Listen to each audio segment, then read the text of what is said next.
21শে জুলাই শহীদ দিবসে পশ্চিমবঙ্গে voter verification নিয়ে বিরাট বড় ঘোষণা করল মুখ্যমন্ত্রী মমতা বন্দ্যোপাধ্যায়, যা সমস্ত পশ্চিমবঙ্গবাসীদের অবশ্যই জানতে হবে। কেননা পশ্চিমবঙ্গে আর কিছুদিনের মধ্যেই শুরু হচ্ছে ভোটার ভেরিফিকেশন প্রক্রিয়া।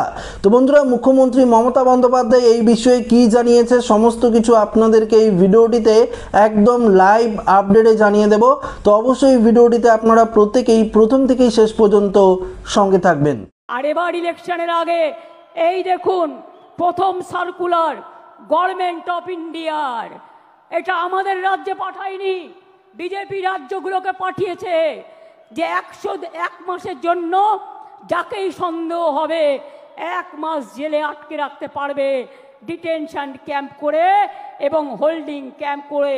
এটা হচ্ছে তার নোটিফিকেশন গভর্নমেন্ট অফ ইন্ডিয়া 2রা মে 25 তারিখে পাঠিয়েছিল, যার জন্য আজকে 1000-এর ওপর লোক, তাদের কাউকে বাংলাদেশে নিয়ে গেছে, কাউকে রাজস্থানের জেলে ঢোকানো হয়েছে, কাউকে উত্তরপ্রদেশে, কাউকে ছত্তিশগড়ে, কাউকে মধ্যপ্রদেশে, এমনকি উড়িষ্যা পর্যন্ত।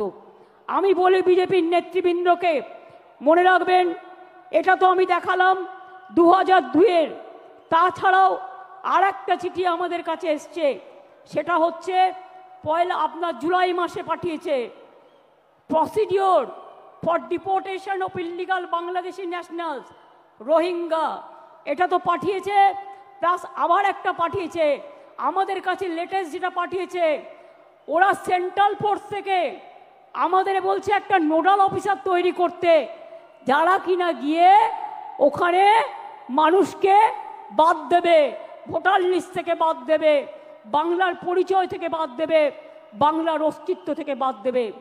বাংলা ভাষার ওপর চলছে বিরাট সন্ত্রাস, বাংলা ভাষায় কথা বলা নাকি যাবে না, কে মাছ খাবে, কে মাংস খাবে, কে ডিম খাবে, কার মাথা খাবে, সব ওরা ঠিক করে দিচ্ছেন। এত সহজ নয়, বাংলা এসব মানবে না, সব মানুষের অধিকার এখানে সংরক্ষিত হবে। মনে রাখবেন আমার কাছে পুরো লিস্ট আছে, আমি এখনো জানি না বাংলাদেশে কত লোককে ফেরত পাঠিয়েছেন।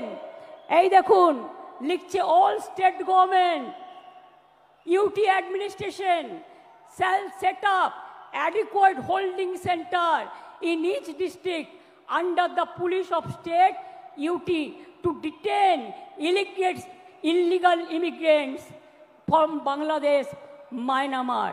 এবার আমি জিজ্ঞেস করি, বিজেপির একজন নেতা বলছেন, কি বলছেন, এখানে নাকি 17 লক্ষ রোহিঙ্গা আছে। আমি জিজ্ঞেস করছি তাদের নাম নাকি ভোটার লিস্ট থেকে বাদ দিতে হবে। আমি জিজ্ঞেস করছি সারা পৃথিবীতে রোহিঙ্গাদের সংখ্যা কত, স্টাডি করে বলবেন তো। ইউনাইটেড নেশনস লাস্ট জানিয়েছিল 10 লক্ষ সারা পৃথিবীতে, এখন বড় জোর বেড়ে ওটা 13-14 হতে পারে।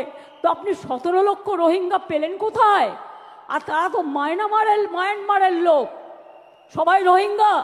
তো বন্ধুরা, আপনারা দেখতেই পারলেন মুখ্যমন্ত্রী মমতা বন্দ্যোপাধ্যায় এই বাংলায় ভোটার ভেরিফিকেশন নিয়ে অর্থাৎ ভোটার কার্ড বাতিল নিয়ে কি বললেন, একদম সরাসরি আমরা তার মুখ থেকে শুনে নিলাম। এবার আপনাদেরকে জানিয়ে দিচ্ছি যে মুখ্যমন্ত্রী মমতা বন্দ্যোপাধ্যায় যে বলেছে পরিষ্কারভাবে যে পশ্চিমবঙ্গে এত রোহিঙ্গা এলো কোথা থেকে, সে বিষয়ে অবশ্যই কিন্তু নজর দিতে হবে কেন্দ্রীয় সরকারকে। পাশাপাশি আপনাদেরকে জানিয়ে দিচ্ছি যারা অনুপ্রবেশকারী রয়েছে অবৈধভাবে তাদের কিন্তু ভোটার কার্ড বাতিল হবে, এটা কিন্তু 100% সত্যি। অবশ্যই আপনারা প্রত্যেকেই জানেন যে নির্বাচন কমিশনের তরফ থেকে বলেছে আগস্ট মাসেই কিন্তু ভোটার ভেরিফিকেশন শুরু হবে আমাদের পশ্চিমবঙ্গে। তবে এখন দেখার বিষয় কি হয়। তো এক এক করে আপডেট আপনারা দেখতে থাকবেন আমাদের এই চ্যানেলে। তো আশা রাখবো ভিডিওটি প্রত্যেকের ভালো লেগেছে। ভিডিওটি ভালো লাগলে লাইক করবেন, বন্ধুদের সাথে শেয়ার করবেন এবং নতুন হয়ে থাকলে চ্যানেলটিকে সাবস্ক্রাইব করে নেবেন। ধন্যবাদ।